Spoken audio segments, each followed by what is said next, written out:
Amazing facts, ஆச்சரியமான உண்மைகள் ஊழியங்கள் நடத்தும் தானியேல் மற்றும் வெளிப்படுத்தலின் தீர்க்க தரிசனங்கள் தொடர் வரிசை வேதபாட கூட்டங்களுக்கு உங்களை இயேசுவின் நாமத்திலே அன்போடு வாழ்த்தி வரவேற்கின்றோம். இந்த நாளின் பாடத்தை நாம் படிப்பதற்கு முன்பதாக உங்களுக்கான இலவச பிரதியை அறிமுகம் செய்ய விரும்புகின்றோம். அதனுடைய தலைப்பு என்னவென்றால் மாற்றும் அன்பு. இந்த பிரதியை நீங்கள் பெற்று சத்தியங்களை கற்றுக்கொள்ள வேண்டும் என்றால் எங்களுடைய தொலைபேசி எண்ணுக்கு அழைக்கும்படி உங்களை நான் கேட்டுக்கொள்கின்றேன். அல்லது நீங்கள் ஆன்லைனிலே டவுன்லோட் பண்ண வேண்டும் என்றால் எங்களுடைய அமேசிங் ஃபேக்ட்ஸ் வெப்சைட்டுக்குள்ளாக சென்று நீங்கள் அதை பதிவிறக்கம் செய்து கொள்ளலாம் என்பதையும் உங்களுக்கு நான் அன்புடன் தெரிவித்துக் கொள்கின்றேன். அன்பான தேவ பிள்ளைகளே, இந்த நாளின் பாடத்தை நாம் படிக்க இருக்கின்றோம். தலைப்பு என்னவென்றால் மாற்றும் அன்பு. நாம் ஜெபித்து ஆரம்பிக்கலாமா? பரிசுத்தம் நிறைந்த நல்ல ஆண்டவரே, இந்த நாளிலே இந்த தொடர்வரிசை பாடங்களுக்காக தேவனுக்கு நாங்கள் நன்றி சொல்கிறோம். இந்த நாளின் வேத பாடம் மாற்றும் அன்பு என்ற தலைப்பில் ஆண்டவரே, உம்முடைய அன்பு எங்களை எவ்விதமாக மாற்ற வல்லது என்பதை கற்றுக்கொள்ளப் போகிறோம். ஆவியானவர் தாமே எங்களோடு தயவாக பேசும், இடைப்படும். உம்முடைய வசனங்களை உள்ளபடியே ஏற்றுக்கொள்ள எங்களுக்கு உதவி செய்யும். இயேசுவின் நாமத்தில் ஜெபிக்கிறோம் நல்ல பிதாவே, ஆமென். ஸ்திரீகளிடத்தில் பிறந்தவர்களிலே யோவான் ஸ்நானனைப் போல ஒரு பெரிய தீர்க்கதரிசி ஒருவனும் இல்லை என்று ஆண்டவர் இயேசு கிறிஸ்து மத்தேயு 11 அவர் சொன்னார். யோவான் ஸ்நானன் தேவனுடைய வல்லமையான தீர்க்கதரிசி. அவன் வனாந்தரத்திலே கூப்பிடுகிற சத்தமாக அவன் காணப்பட்டான். வேதம் சொல்லுகிறது, எலியாவின் ஆவியும் பலமும் உடையவனாய் அவன் மேசியாவுக்கு முன்னாக நடப்பான் என்று லூக்கா 1:17 காபிரியேல் தூதன் தீர்க்க தரிசனமாக அவன் முன்னுரைத்தான். பிரியமானவர்களே, யோவான் ஸ்நானன் என்றாலே நாம் எலியா தீர்க்கதரிசியை மறக்காமல் நினைவு கூற வேண்டும். ஏனென்றால் எலியாவைப் போலவே தைரியம் உடையவனாக வல்லமையான ஊழியத்தை செய்தவர் யார் என்றால் யோவான் ஸ்நானன். மத்தேயு 3 நாம் பார்க்கக்கூடிய முதல் பிரசங்கமே யோவான் ஸ்நானனுடைய பிரசங்கம்தான். மத்தேயு 3:2 படித்து பாருங்கள். மனந்திரும்புங்கள், பரலோக ராஜ்யம் சமீபமாயிருக்கிறது என்று சொல்லி எல்லாரையும் மனந்திரும்புதலுக்கு நேராக அழைத்த ஒரு மாபெரும் தீர்க்கதரிசி யோவான் ஸ்நானன். அன்பான தேவனுடைய பிள்ளைகளே, அந்த யோவான் ஸ்நானனை தேவன் அழைத்தார், வல்லமையாக பயன்படுத்தினார். அவனை போல் ஒரு தீர்க்கதரிசி, பெரிய தீர்க்கதரிசிகளில் அவனை போல் ஒருவனும் இல்லை என்று இயேசு சொன்னார். காரணம் என்ன தெரியுமா? அந்த யோவான் ஸ்நானன் பரிசுத்த ஆவியினாலே நிரப்பப்பட்டிருந்தான். பரிசுத்த ஆவியினால் நிரப்பப்பட்ட பிள்ளைகள் வல்லமையான ஊழியங்களை செய்வார்கள். எலியாவும் அப்படித்தான். எலியாவும் பரிசுத்த ஆவியினாலே நிரப்பப்பட்டவராக வல்லமையான பராக்கிரமமான ஊழியங்களை அவர் செய்தார். அதனால தான் எலிசா கூட எலியாவோடு நடந்து செல்லும் பொழுது விடாமல் தொடர்ந்து சென்றான். எலிசா எலியாவினிடத்திலே கேட்டது என்ன? உம்முடைய ஆவியின் வரம் எனக்கு 2 மடங்கு வேண்டும் என்று அவன் கேட்டான். கேட்டது போல எலிசாவுக்கு கிடைத்ததா? ஆம், எலியாவுக்கு இருந்த அதே ஆவியின் வரம் எலிசாவுக்கும் தேவன் கொடுத்தார். எலியாவின் அதே பரிசுத்தாவியின் வல்லமை யோவான் ஸ்நானனுக்கும் தேவன் அருளினார். அதனால தான் யோவான் ஸ்நானன் வல்லமையான ஊழியங்களை செய்து ஆண்டவர் இயேசு கிறிஸ்துவனுடைய முதலாம் வருகைக்கு வழியை ஆயத்தம் பண்ணினான். அன்பானவர்களே, நீங்களும் நானும் ஆண்டவர் இயேசு கிறிஸ்துவனுடைய 2ஆம் வருகைக்கு வழியை ஆயத்தம் பண்ண வேண்டும் அல்லவா? அப்படியானால் நீங்களும் நானும் பரிசுத்த ஆவியினால் நிரப்பப்பட்டிருக்க வேண்டியது எவ்வளவு அவசியம். நாம் நிரப்பப்பட வேண்டும் என்றால் யோவானின் வாழ்க்கையை படித்தாக வேண்டும் அல்லவா? வாருங்கள் படிப்போம்.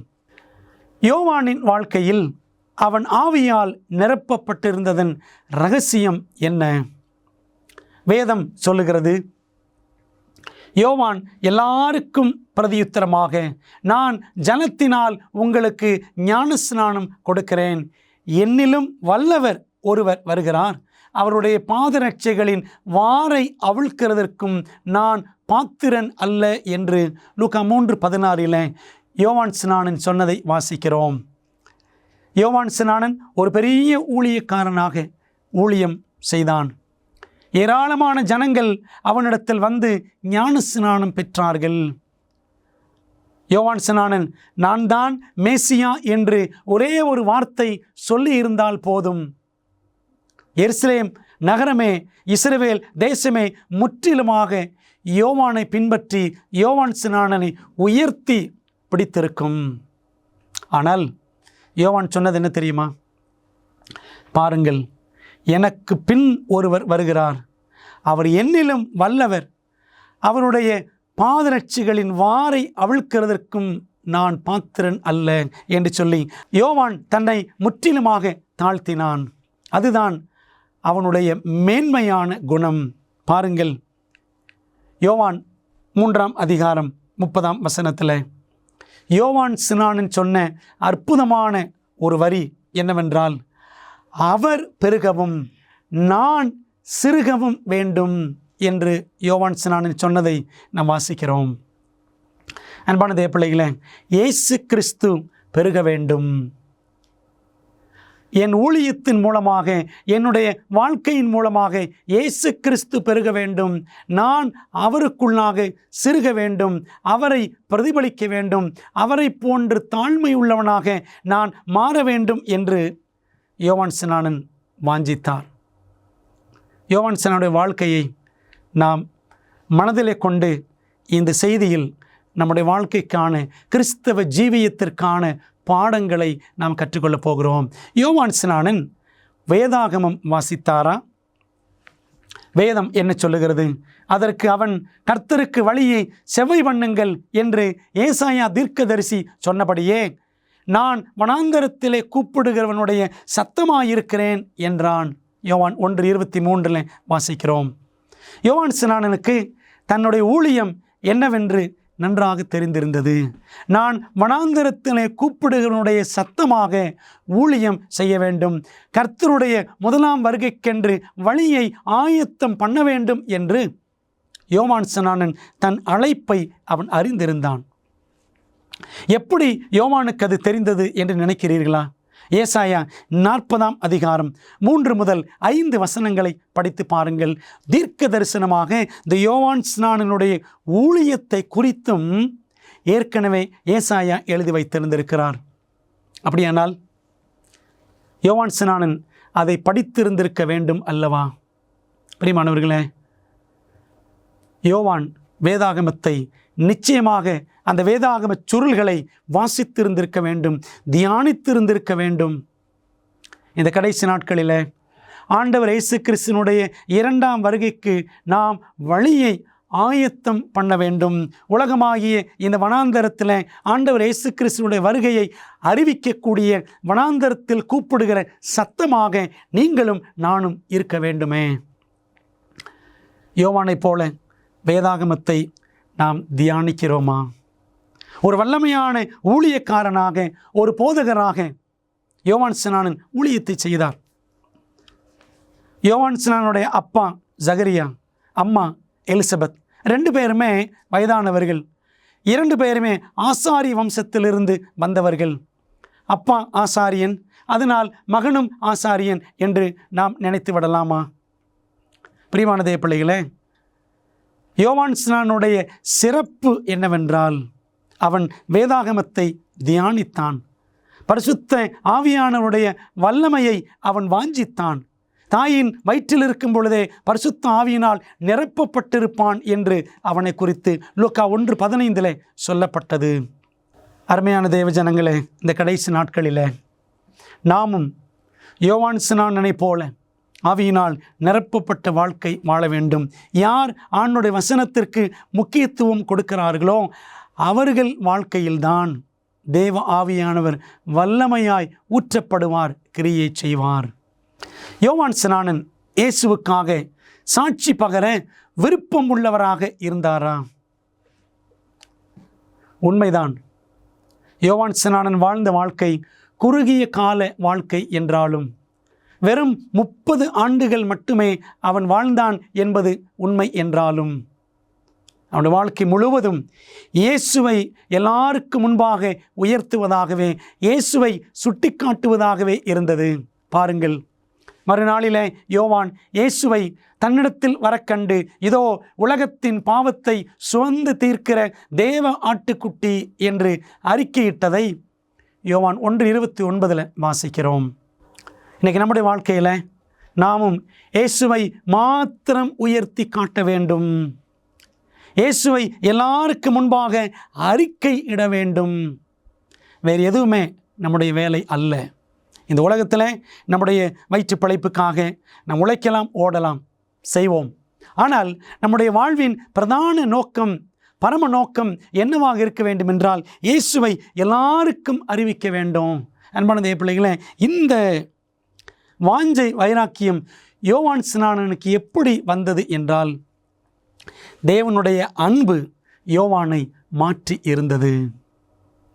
தேவ அன்பு நம்முடைய இருதயங்களை மாற்றி இருக்கிறதா? தேவ ஆவியானவர் நம்முடைய உள்ளங்களை நிரப்பி கிரியை செய்ய யோவான் ஸ்நானனைப் போல் நாம் இடங்கொடுத்திருக்கிறோமா? சிந்தித்து பார்க்க வேண்டும். யோவானின் நேரடியான பிரசங்கம் அரசியல் மற்றும் மதத் தலைவர்கள் மத்தியில் பிரபலமாக பேசப்பட்டதா?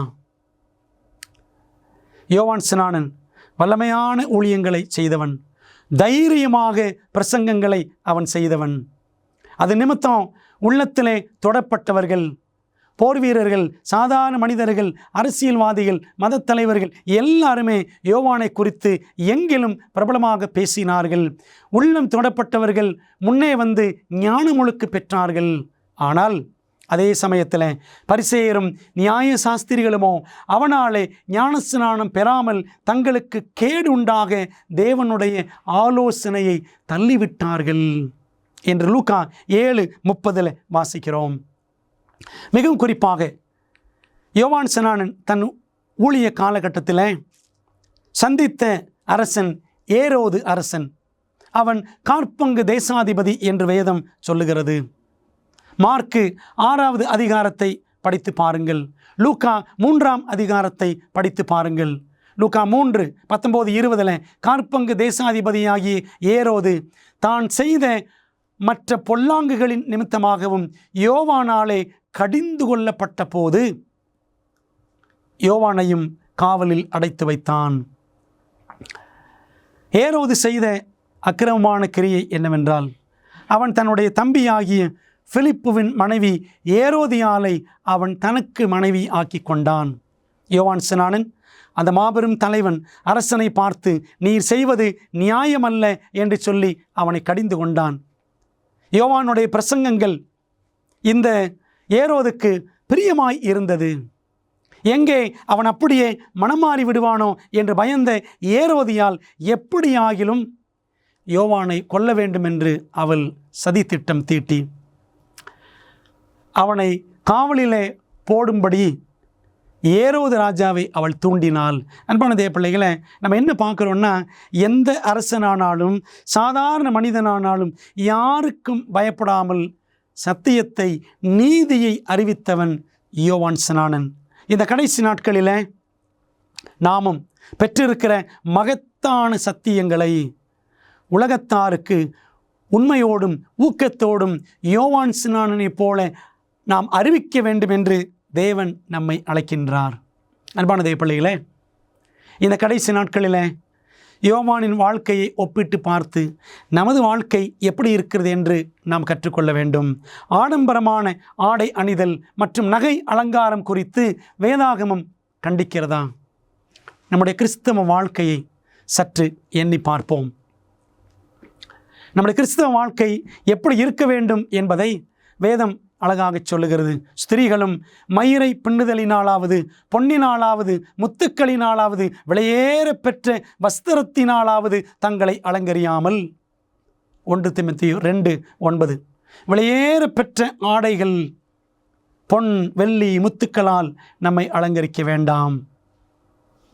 1 பேதுரு 3ஆம் அதிகாரம் 3ஆம் வசனம். மயிரை பின்னி பொன்னாவரணங்களை அணிந்து உயர்ந்த வஸ்திரங்களை உடுத்திக் கொள்ளுதலாகிய புறம்பான அலங்கரிப்பு உங்களுக்கு அலங்காரமாய் இராமல். பார்த்தீங்களா, பவுல் சொன்னதை தான் அப்படியே பேதுருவும் சொல்கிறார். புறம்பான அலங்கரிப்பு வேண்டாம். அழியாத அலங்கரிப்பாயிருக்கிற சாந்தமும் அமைதலும் உள்ள ஆவியாகிய இருதயத்தில் மறைந்திருக்கிற குணமே உங்களுக்கு அலங்காரமாய் இருக்க கடவுது. அதுவே தேவனுடைய பார்வையில் வெளியேற பெற்றது என்று 1 பேதுரு 3ஆம் அதிகாரம் 3-4 வசனங்களில் நாம் வாசிக்கிறோம். பிரியமான தேவ பிள்ளைகளே, ஆண்டவருடைய முதலாம் வருகைக்கு வழியை ஆயத்தம் பண்ணின யோவான் ஸ்நானன் எப்படிப்பட்ட வாழ்க்கை வாழ்ந்தார்? ஆடம்பரமாக உடுத்தினாரா? அல்லது நகை நட்டுகள் எல்லாவற்றிற்கும் முக்கியத்துவம் கொடுத்தாரா? அவன் எப்படிப்பட்ட உடை உடுத்தி இருந்தான்? பைபிளில் வாசிக்கிறோம். மார்க்கு 1ஆம் அதிகாரம் படித்து பாருங்கள். அவன் ஒட்டக மயிர் உடையை தரித்திருந்தான் என்று வாசிக்கிறோம். எளிமையான உடை, எளிமையான தோற்றம். அதே போல தான் எலியாவும் பாருங்க, 2 ராஜாக்கள் 1ஆம் அதிகாரம் 8ஆம் வசனம் படித்து பாருங்க. எலியாவின் தோற்றம் எப்படி இருக்கும்? மயிர்கச்சையை அவன் தரித்தவனாக, மயிர் உடையை தரித்து இடையிலே ஒரு வார்க்கச்சையை தரித்திருந்தான் என்று வாசிக்கிறோம். எலியாவுக்கும் யோவானுக்கும் எளிமையான உடை. ஆண்டோடைய 2ஆம் வருகைக்கு வழியை ஆயத்தம் பண்ணக்கூடிய நாம் எப்படி இருக்கிறோம்? குணமே அலங்காரம். தெய்வ குணத்தை நம்முடைய வாழ்க்கையிலே வெளிப்படுத்த வேண்டும். எளிமையான உடை நமது பங்காக இருக்க வேண்டும் என்பதை வேதம் நமக்கு அழகாக சுட்டி காட்டுகிறது. ஆனால் ஆண்டவர் வேதனையோடு சொல்லுகிறதை, அவர் இடுகிற பட்டியலை பாருங்கள். அந்நாளிலே ஆண்டவர் அவர்களுடைய ஆபரணங்களாகிய சிலம்புகளையும் சுட்டிகளையும் பிறை சிந்தாக்குகளையும் இன்னும் ஆரங்களையும் அஸ்தகடகங்களையும் தலைமுக்காடுகளையும் சிரபூஷணங்களையும் பாதசரங்களையும் மார்க்கச்சைகளையும் சுகந்த பரணிகளையும் தாயத்துகளையும் மோதிரங்களையும் மூக்குத்திகளையும் படிச்சுக்கிட்டே இருக்கிறோம். ஆண்டவர் சொல்லிக்கிட்டே இருக்கிறார். ஏசாயா 3ஆம் அதிகாரத்தில் இஸ்ரவேலிலே பெண்கள் என்ன செய்தாங்களாம்? அஞ்ஞான மக்களைப் போல, அஞ்ஞான ஸ்திரீகளைப் போல இந்த எல்லாவித ஆபரணங்களையும் அணிந்து கொண்டார்களாம். அப்போ ஆண்டவர் சொன்னார், சீயோனின் குமாரத்தியே, நீ இப்படி செய்தால் தேவன் உன்னுடைய உச்சந்தலையை மொட்டையாக்குவார் என்று நாம் அந்த அதிகாரத்தில் வாசிக்கிறோம். இன்றைக்கி நாமும் உலகத்தாரை பார்த்து அவர்கள் எப்படி உடுத்துகிறார்கள், அவர்கள் எப்படி தங்களை அலங்கரிக்கிறார்கள், அதே போல நாமும் செய்ய வேண்டும் என்று பிரயாசப்படுகிறோம். உலக ஆசையும் நகை ஆசையும் உடை ஆசையும் நம்மிடத்தில் அதிகமாக பெருகிக்கொண்டே இருக்கிறது. காலம் கடைசி, ஆண்டவர் வரப்போகிறார் என்று சொன்னால் அக்கறை இல்லை. உலகத்தாரை காட்டிலும் மிஞ்சின விதத்தில் நாம் உடுத்துகிறோம், அலங்கரிக்கிறோம். அன்பான தேவ பிள்ளைகளே, வேறு என்ன செய்கிறோம் தெரியுமா? செத்தவனுக்காக உங்கள் சரீரத்தை கீறிக்கொள்ளாமலும் அடையாளமான எழுத்துக்களை உங்கள் மேல் குத்தி கொள்ளாமலும் இருப்பீர்களாக. நான் கர்த்தர். லேவியராகமம் 19:28 வாசிக்கிறோம். இன்னைக்கு அநேக வாலிப பிள்ளைகள், கிறிஸ்தவ பிள்ளைகள், கிறிஸ்தவத்தில் இருக்கக்கூடிய ஆண்கள் பெண்கள் பெரியவர்கள் கூட பச்சை குத்தி கொள்ளுகிறார்கள், டாட்டூ. அன்பான தேவ பிள்ளைகளே, ஆண்டவர் அதெல்லாம் செய்ய வேண்டாம். அப்படிப்பட்ட எழுத்துக்களை நீங்கள் எழுத வேண்டாம். ஒருத்தரை நேசிக்கிறேன் என்பதற்கு அடையாளமாக பெயர்களை நெஞ்சிலே கையிலே குத்தி கொள்ளுகிறோம். இதெல்லாம் அஞ்ஞான பழக்க வழக்கம். அப்படி செய்வது தேவனுக்கு முன்பாக அருவருப்பாய் இருக்கிறது. பிரியமானவர்களே, உடலை தொலைப்பதில் சாத்தானுக்கு நம்பிக்கை உண்டு. பார்த்தீங்களா, ஆண்டவர் இயேசு கிறிஸ்துவை கூட சிலுவையில் ஆணிகளால் துளைத்து கொள்ளுவதற்கு இந்த சாத்தான் எவ்வளவு தூண்டுகோலாக அவன் செயல்பட்டான். ஆகவே நம்முடைய உடல்களை துளைக்க வேண்டும், நம்மை நாமே அழகுபடுத்தி கொள்ள வேண்டும். துளைத்தாயிலும் அழகுபடுத்தி கொள்ள வேண்டும். அதனால தான் காது குத்துறாங்க, மூக்களை குத்துறாங்க, எல்லாம் செய்கிறாங்க. பெரியமான தேவ பிள்ளைகளே, ஆதாம் ஏவாள் ஏதேனிலே படைக்கப்பட்ட பொழுது அவர்கள் துளைக்கப்பட்டார்களா? இல்லை. காதுகளிலே மூக்குகளிலே துளைக்கப்பட்டதா? கிடையாது. ஆனால் இன்றைக்கு கிறிஸ்தவர்கள் மத்தியில் இவையெல்லாம் சகஜமாகிவிட்டது.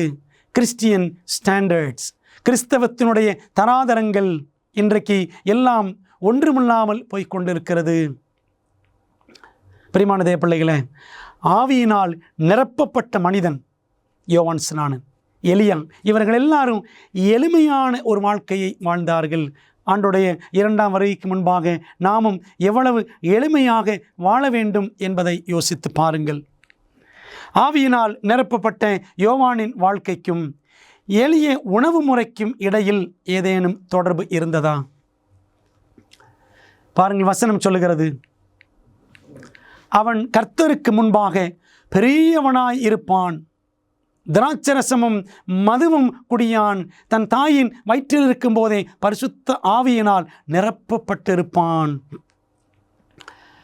யோவான் பிறப்பதற்கு முன்பாகவே கேப்ரியேல் தூதன் சொன்ன பரலோகத்தின் நற்செய்தி என்ன சொல்கிறாரு?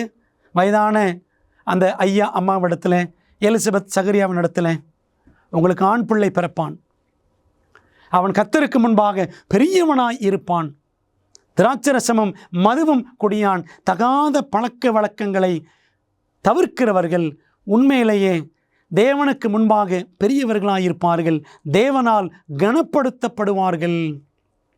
அப்படிப்பட்டவர்களை தேவன் தம்முடைய ஆவியினால் நிரப்புவார் என்று பரலோக தூதன் இறங்கி சொன்ன செய்தி எத்தனை ஆச்சரியமான செய்தி!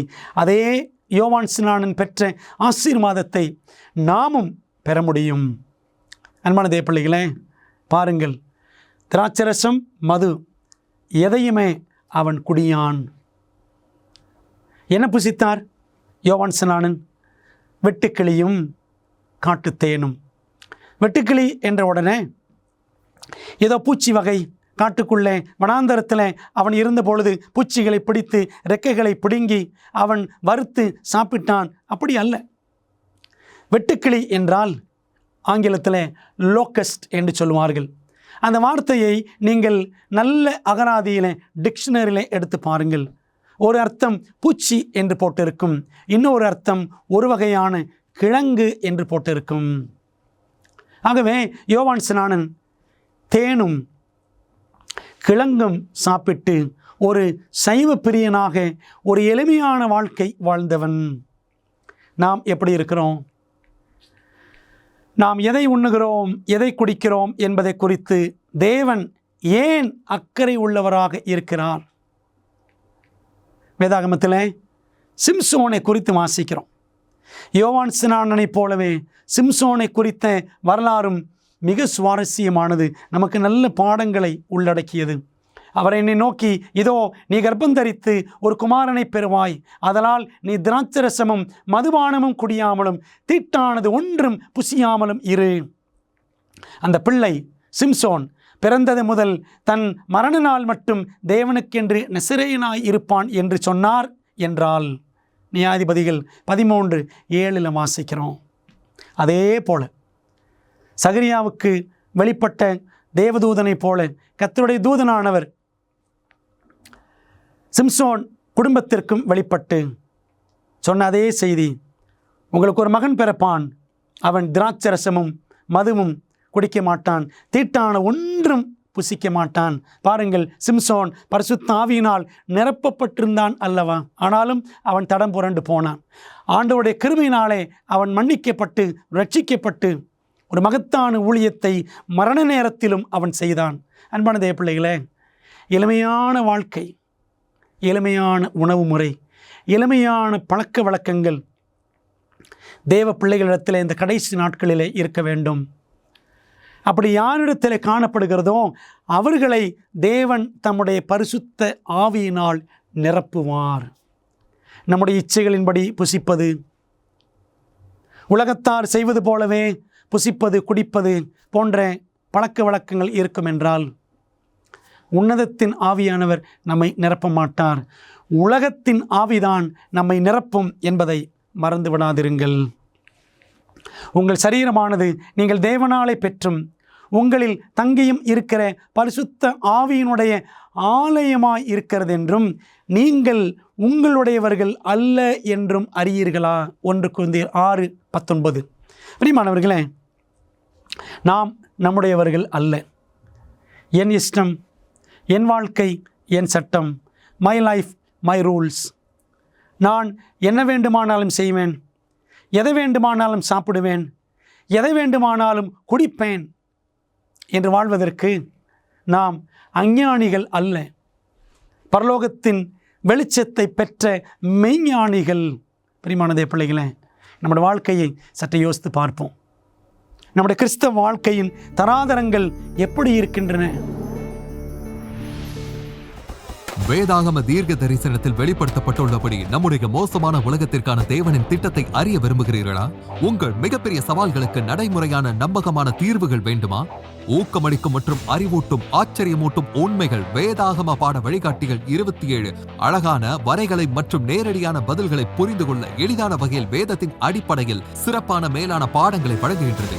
ஒவ்வொரு ஆய்வு வழிகாட்டியும் உங்கள் வாழ்க்கையின் மிக முக்கியமான உண்மைக்கான பொருத்தமான வேதாகம பதில்களை நோக்கி உங்களை வழிநடத்தும். நான் எப்படி ஆரோக்கியமான ஐக்கியத்தை பெறுவது? இயேசு எப்போது எப்படி மீண்டும் வருவார்? மேலும் இப்படி பல கேள்விகளுக்கு உங்கள் எதிர்காலத்தை வாய்ப்பாக விட்டுவிடாதீர்கள். ஆச்சரியமூட்டும் உண்மைகள் வேதாகம பாட வழிகாட்டிகளிடமிருந்து உங்கள் வாழ்க்கையை சத்தியத்துடன் மாற்றுங்கள். ஆங்கிலம், இந்தி, தமிழ் மற்றும் தெலுங்கு மொழிகளில் கிடைக்கிறது. காத்திருக்க வேண்டாம். bookstore.aftv.in என்ற இணையதளம் மூலம் உங்கள் முழுமையான ஆய்வு வழிகாட்டிகளை இன்றே ஆர்டர் செய்யுங்கள். உலக பிரகாரமாகவே போகிறோமா? உலக பிரகாரமான நடக்கையை குறித்து வேதாகமம் என்ன கூறுகிறது? யாக்கோபு 4 அதிகாரம் 4 விபச்சாரரே, விபச்சாரிகளே, உலக சிநேகம் தேவனுக்கு விரோதமான பகை என்று அறியீர்களா? தேவனை நாம் சிநேகிக்க வேண்டும், சத்தியத்தை சிநேகிக்க வேண்டும், பரலோகத்தை சிநேகிக்க வேண்டும், இயேசுவை சிநேகித்து அவர் வழிகளிலே நடக்க வேண்டும். ஆனால் நாம் இதையெல்லாம் விட்டுவிட்டு உலகத்தை சிநேகிக்கிறோம் என்று சொன்னால், அப்படிப்பட்ட உலக சிநேகிதர்களை ஆண்டவர் சொல்கிறாரு, அவர்கள் விபச்சாரிகள். கடுமையான வார்த்தை தான். தேவனை விட்டுவிட்டு, தேவனுக்கு அடுத்த காரியங்களை விட்டுவிட்டு உலக காரியங்களிலே மூழ்கி போவோம் என்றால் அப்படிப்பட்டவர்கள் விபச்சாரிகள் தான். ஆகையால் உலகத்துக்கு சிநேகிதனாய் இருக்க விரும்புகிறவன் தேவனுக்கு பகைஞன் ஆகிறான் என்று தேவன் கடுமையாக எச்சரிக்கிறார். பிரியமானவர்களே, உலகத்திற்கு நாம் சிநேகிதர்களாய் இருக்கிறோமா?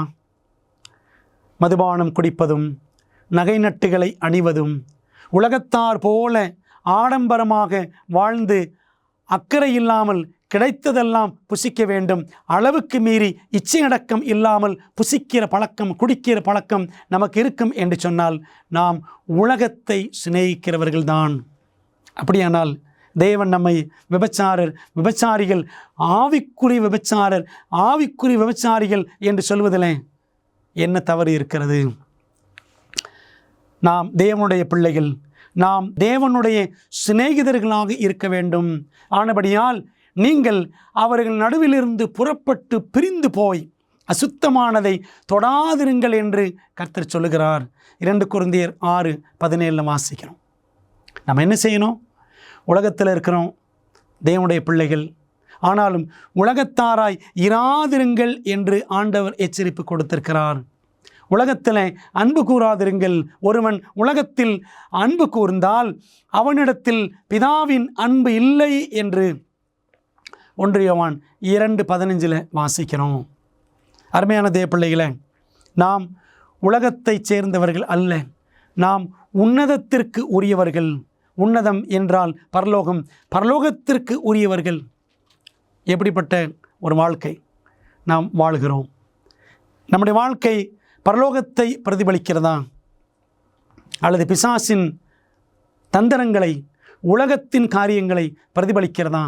நீங்கள் இந்த பிரபஞ்சத்திற்கு ஒத்த வேஷம் தெரியாமல் தேவனுடைய நன்மையும் பிரியமும் பரிபூர்ணமான சித்தம் இன்னதென்று பகுத்தறியத்தக்கதாக உங்கள் மனம் புதிதாகிறதுனாலே மறுரூபமாகுங்கள் என்று ரோமர் 12:2 வாசிக்கிறோம்.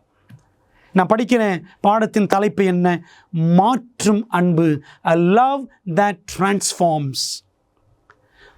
மறுரூபமாகுங்கள் என்ற வார்த்தையை பவுல் பயன்படுத்துகிறார். தேவனுடைய அன்பு நம்மை மறுரூபம் ஆக்க வேண்டும்.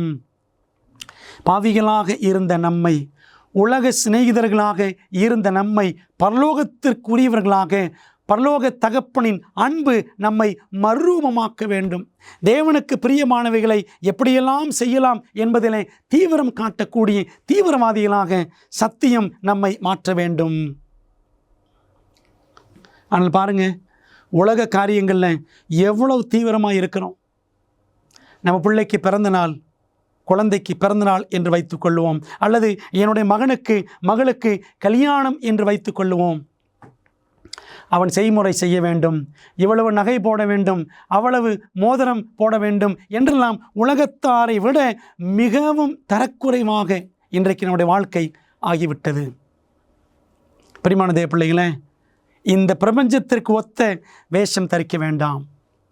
வரதட்சணை ஒரு பெரிய கொடுமையாக நாம் அந்த வார்த்தையை சொல்லாவிட்டாலும் அந்த வழக்கம் இன்னும் நம்முடைய கிறிஸ்தவ வட்டாரத்தில் இருக்கத்தான் செய்கிறது.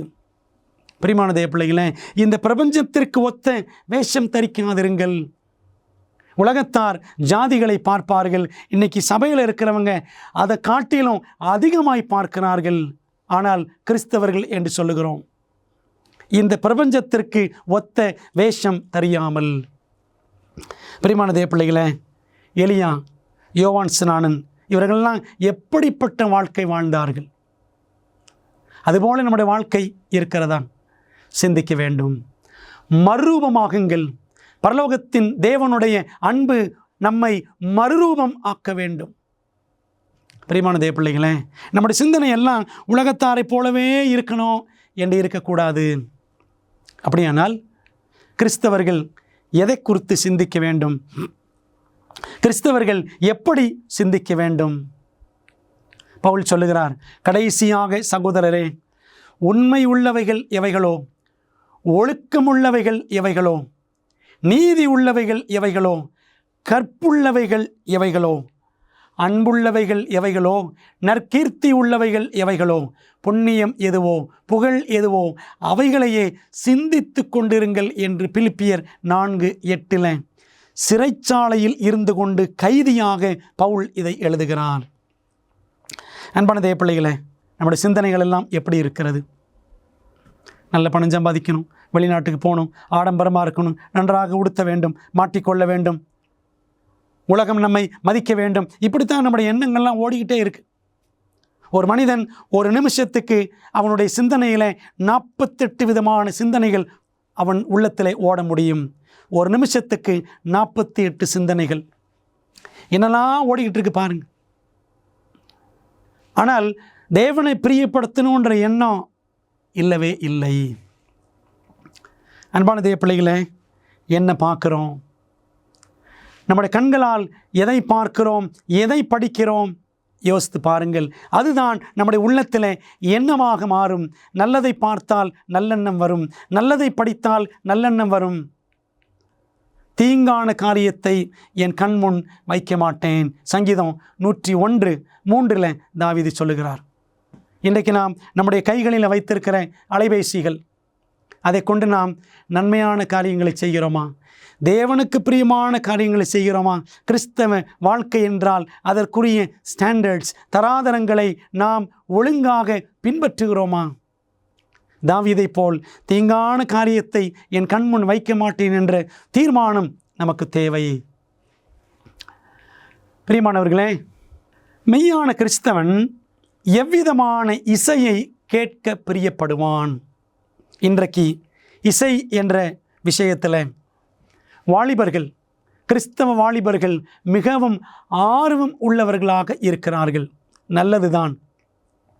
ஆனால் வாலிபர்களை மயக்க வேண்டும், கைக்குள்ளே போட்டுக்கொள்ள வேண்டும் என்ற ஒரு தந்திரத்தில் சினிமாத்தனமான பாடல்கள், சினிமாத்தனமான இசை, சினிமாத்தனமான வரிகள், வார்த்தைகள் எல்லாம் இன்றைக்கு கிறிஸ்தவ இசை தட்டுகளில், ஒளி நாடாக்களில் வெளிவருகின்றன. பிரியமான தேவ பிள்ளைகளே, நம்முடைய இசை பாடல்கள் எப்படி இருக்க வேண்டும்? நம் தேவனை துதிக்கும் புதுப்பாட்டை அவர் என் வாயிலே கொடுத்தார். அநேகர் அதை கண்டு பயந்து கர்த்தரை நம்புவார்கள். சங்கீதம் 40:3 வாசிக்கிறோம். இன்றைக்கி நாம் எழுதக்கூடிய பாடல்களும் பாடக்கூடிய பாடல்களும் கேட்கிறவர்கள் பயந்து, தேவனுக்கு பயந்து தேவனை பின்பற்றுவதற்கு அவர்களை வழிநடத்த வேண்டும். இன்றைக்கு நிறைய லைக்ஸ் வருமா, நிறைய கமெண்ட்ஸ் வருமா என்றுதான் இன்றைக்கு பாடல்கள் எல்லாம் பகிரப்படுகின்றன. பாடல்கள் நிமித்தம், இசை நிமித்தம் கர்த்தரை நம்புவதற்கு ஜனங்கள் வழிநடத்தப்பட வேண்டும்.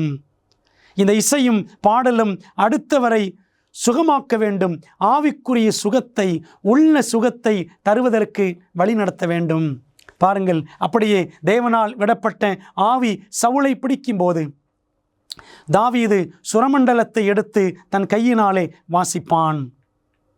அதனாலே பொல்லாத ஆவி அவனை விட்டு நீங்க சவுல் ஆறுதல் அடைந்து சொஸ்தமாவான். 1 சாமுவேல் 16:23. தாவீது இசையை மீட்டுவான், சவுல் சுகம் பெறுவான்.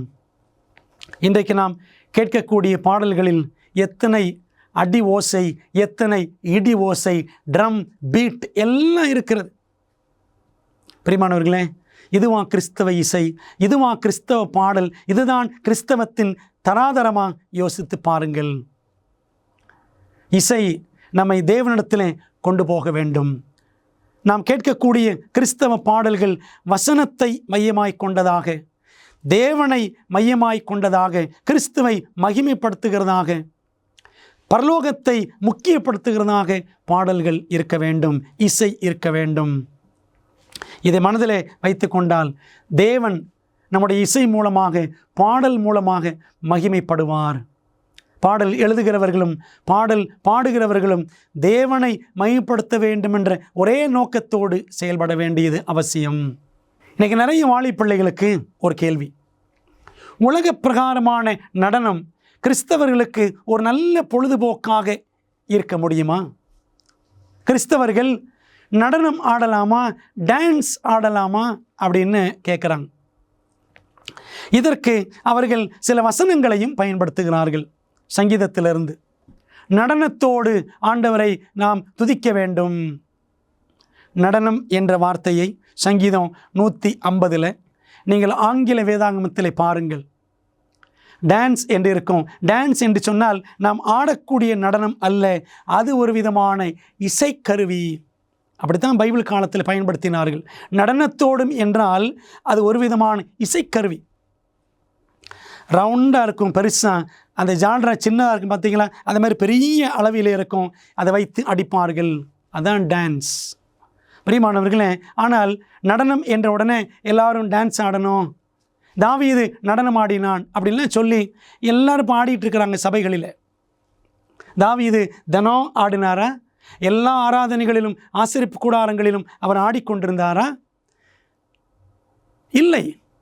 ஒரே ஒரு தருணம், உடன்படிக்கை பெட்டி கொண்டு வரக்கூடிய அந்த சமயத்தில் ஒரே ஒரு முறை, அதுவும் ஆலயத்தில் அல்ல, வெளியிலே தான் அவன் ஆடினான். அதை வச்சுக்கிட்டு இன்றைக்கி எல்லாரும் ஆடணும்னு நினைக்கிறாங்க. பிரியமானவர்களே, ஒவ்வொரு காரியத்தை நாம் செய்யும் பொழுதும் ஒரு பிரின்சிபிள் நம்முடைய மனதில் வச்சுக்கணும். இப்போ சிகரெட் குடிப்பதற்கு ஒரு சோதனை என்று வைத்துக்கொள்வோம், அல்லது மதுபானம் குடிப்பதற்கு ஒரு சோதனை என்று வைத்துக்கொள்வோம், அல்லது ஒரு ஆபாச படம் பார்ப்பதற்கு, பிஎஃப் பார்ப்பதற்கு நமக்கு ஒரு சோதனை, அல்லது ஒரு மஞ்சள் பத்திரிகை படிப்பதற்கு எனக்கு ஒரு சோதனை என்று வைத்துக்கொள்வோம். இந்த ஒவ்வொரு சூழ்நிலை நமக்கு நேரிடும் பொழுதும் ஒரு கொள்கை நம்முடைய மனதிலே தோன்ற வேண்டும். ஒரு பிரின்சிபிள் அடிக்கடி மனசில் வரணும். WWJD, what would Jesus do? இயேசு இந்த இடத்துல இருந்தால் என்ன செய்வார்? சினிமா தியேட்டரில் போய் படம் பார்க்கணுன்னு சோதனை. ஆண்டவர் இயேசு கிறிஸ்து சினிமா தியேட்டரில் போய் படம் பார்ப்பாரா? What would Jesus do? இயேசு இங்கே இருந்தால் என்ன செய்திருப்பார்? கெட்ட வார்த்தைகள் பேசுவதற்கு சோதிக்கப்படுகிறோம். இயேசு இங்கு இருந்தால் அதை செய்திருப்பாரா? WWJD. இதை நம்முடைய வாழ்க்கையில் எப்பொழுதும் மனதில் வைத்துக்கொள்ள வேண்டும். இயேசு நடனம் ஆடுவாரா?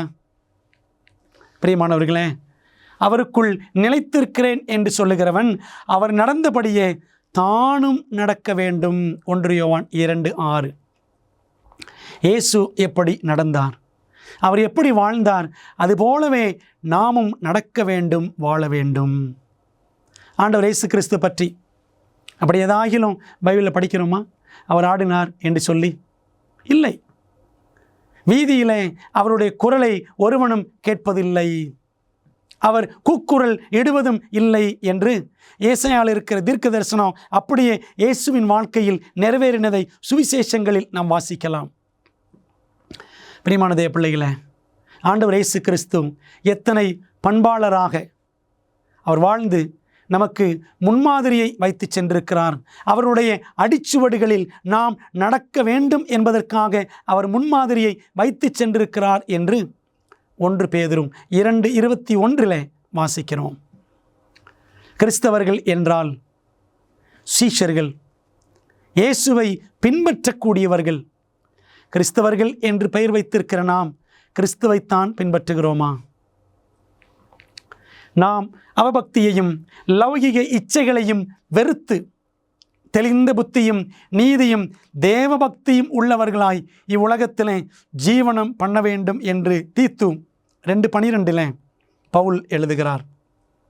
இந்த உலகத்தில் ஆண்டோட வருகையை நாம் நெருங்க ஆண்டவர் சீக்கிரம் வரப்போகிறார், அந்த நாளுக்காக நாம் காத்திருக்க உலகம் இன்னும் போக போக மிகவும் மோசமாகத்தான் மாறும். ஆனால் நாம் தெளிந்த புத்தியோடு நீதியும் தேவபக்தியும் உள்ளவர்களாய் வாழ்வதற்கு மறந்துவிடவே கூடாது. உண்மை கிறிஸ்தவன் சூதாட்டம் அல்லது லாட்டரி சீட்டில் பிரியப்படுவானா? பிரியமானவர்களே, இதெல்லாம் ஏன் செய்கிறாங்க அப்படின்னா பண ஆசை. நல்ல வேளை தமிழ்நாட்டில் லாட்டரி சீட்டு இல்லை, ஆனால் கேரளாவுக்கு போய் லாட்டரி சீட்டு வாங்குகிறவர்களும் இருக்கிறார்கள். அன்பான தேவ பிள்ளைகளே, கர்த்தருடைய பிள்ளைகள் இப்படி செய்யலாமா? பைபிள் சொல்லுகிறது, பண ஆசை எல்லா தீமைக்கும் வேறாயிருக்கிறது. சிலர் அதை இச்சித்து விசுவாசத்தை விட்டு வழுவி அநேக வேதனைகளாலே தங்களை உருவ குத்தி கொண்டிருக்கிறார்கள். 1 தீமோத்தேயு 6:10 வாசிக்கிறோம். பண ஆசை நிமித்தம் அநேகர் தங்கள் வாழ்வை தாங்களே அழித்து கொண்டிருக்கிறார்கள்.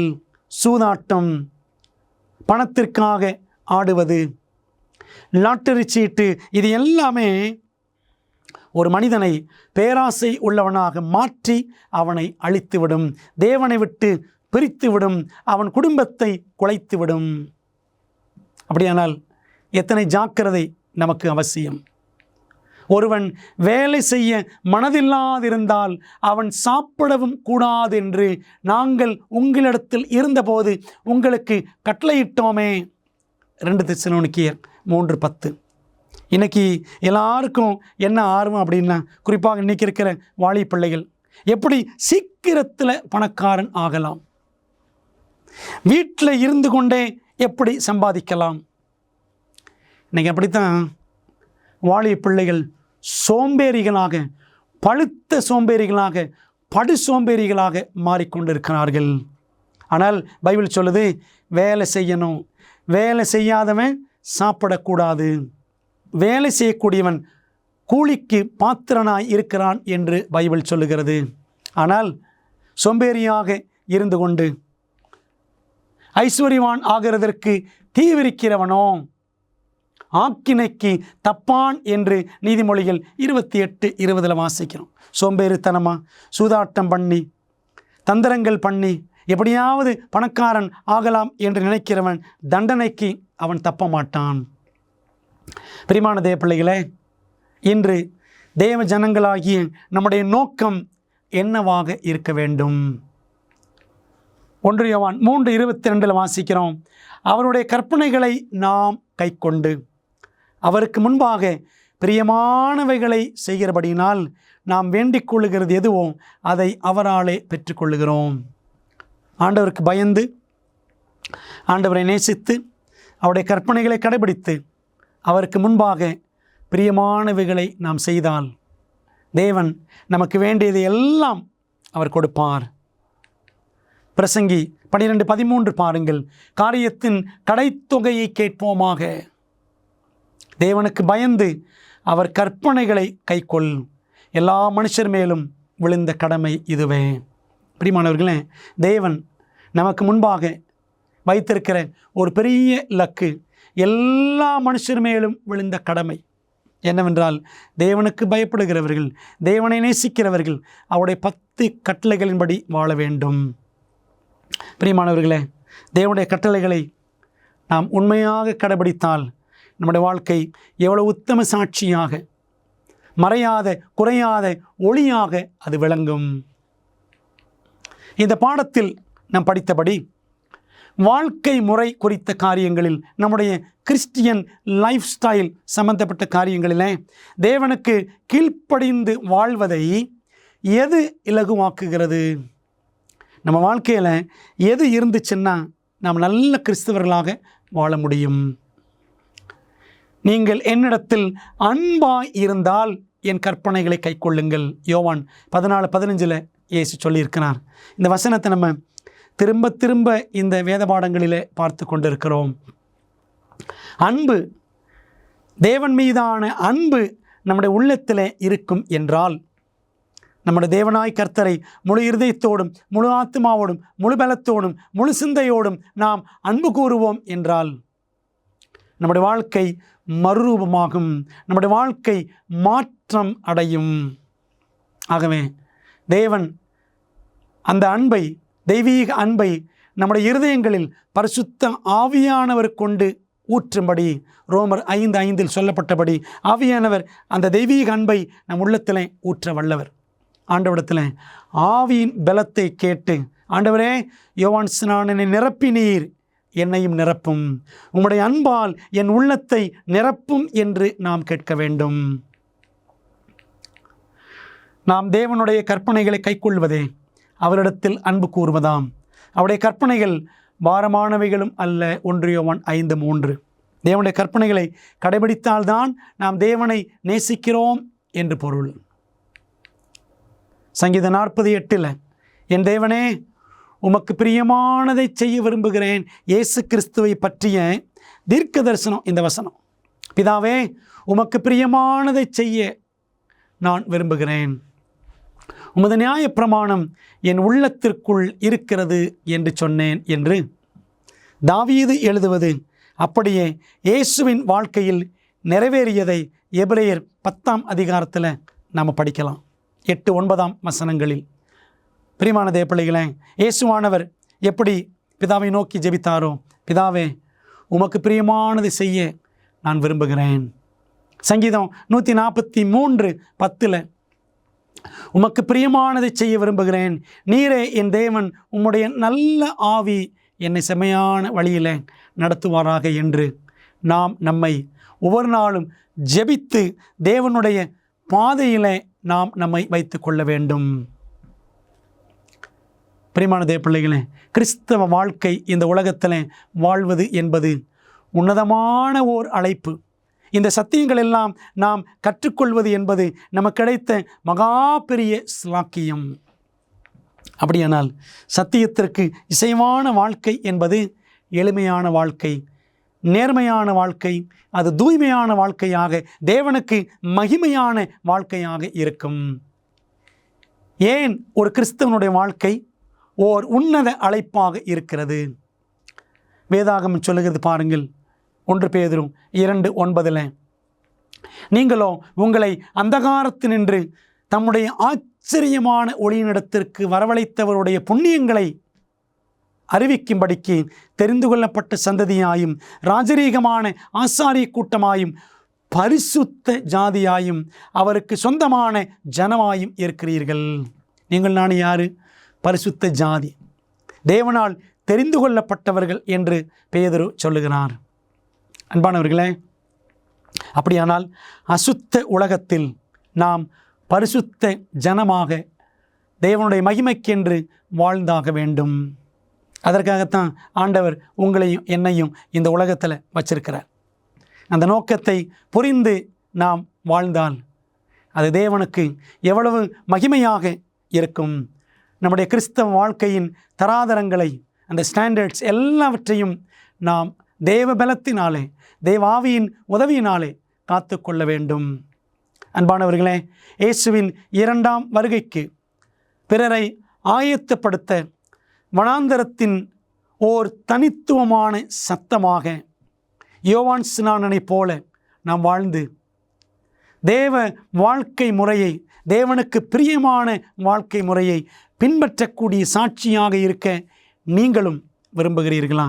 அப்படியானால் தேவனுக்கு உங்கள் இருதயத்தை திறந்து ஒப்பு கொடுத்து, ஆவியானவரே, என் உள்ளத்திலே வாரும், என்னை உம்முடைய சாட்சியாக யோவான் ஸ்நானனைப் போல உம்முடைய 2ஆம் வருகைக்கு வழியை ஆயத்தம் பண்ணுகிறவனாய் என்னை மாற்றும் என்று என்னோடு சேர்ந்து ஜெபிப்பீர்களா? ஜெபிப்போம். நல்ல பிதாவே, இந்த நாளில் மாற்றும் அன்பு, மறுரூபமாக்கும் அன்பு என்ற சத்தியத்தை நாங்கள் கேட்டோம். ஒரு கிறிஸ்தவனுடைய வாழ்க்கை எப்படி இருக்க வேண்டும்? யோவான் ஸ்நானனின் வாழ்க்கை ஒரு முன்மாதிரியான வாழ்க்கை. ஆண்டவரே, அவருடைய வாழ்க்கையின் அடிப்படையில் எங்களுடைய வாழ்க்கை கிறிஸ்துவுக்கு மகிமையாக எப்படி இருக்க வேண்டும் என்பதை ஒரு சிறிதளவு நாங்கள் கற்றுக்கொண்டோம். ஆண்டவரே, எங்களுடைய வாழ்க்கை உலகத்திற்கு ஏற்ற வாழ்க்கையாய் இராமல் உமக்கு ஏற்ற வாழ்க்கையாய் நீர் மாற்றும். எங்களை ஒப்படைக்கிறோம்.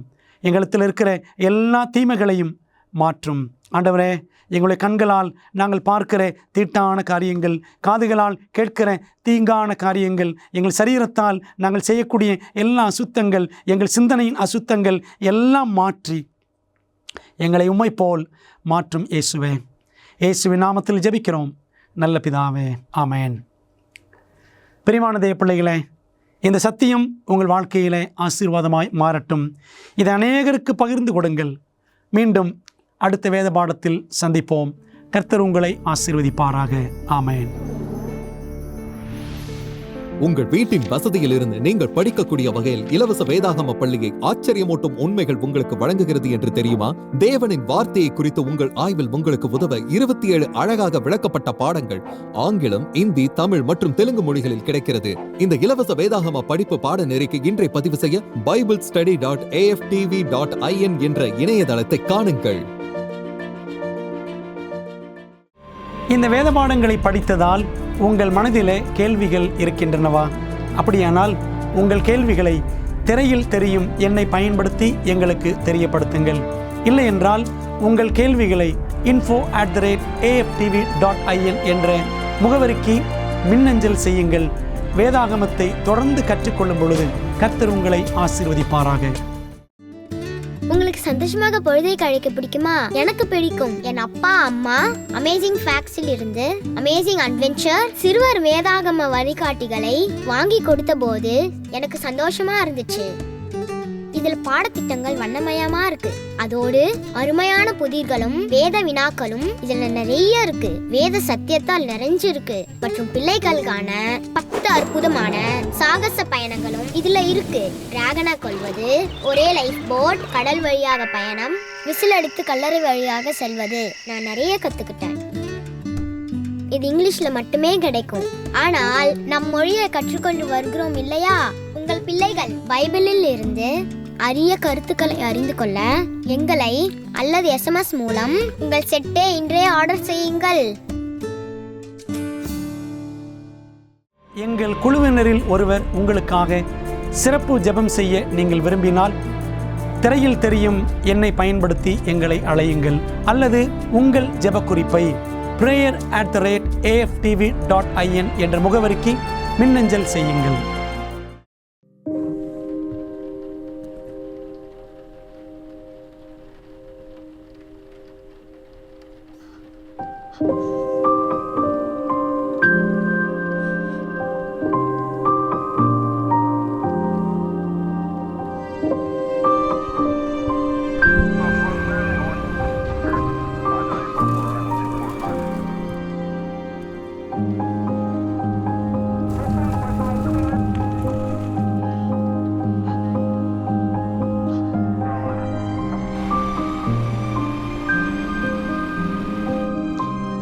கூட்டம் ஒன்றாக கூடி வர முடியும். இனி வலி இல்லை, இனி காவல் நிலையம் இல்லை, இனி நோயும் இல்லை, மரணமும் இல்லை, துக்கமும் இல்லை. மேலும் அன்பான நண்பர்களே, நம் உலகில் இந்த வேதனையும் துயரமும் நாம் அனுபவிக்க வேண்டும் என்பது நம் தேவனின் நோக்கமில்லை. அவர் தனது சித்தமான யாவையும் நமக்கென வைத்து போயிருக்கிறார். சாந்த குணமுள்ளவர்கள் பாக்கியவான்கள். நான் பசியாய் இருந்தேன், நீங்கள் எனக்கு போஜனம் கொடுத்தீர்கள். மிகவும் சிறியவர்களாகிய இவர்களில் ஒருவனுக்கு என் சகோதரா எதை செய்யாதிருந்தீர்களோ அதை எனக்கே செய்யாதிருந்தீர்கள்.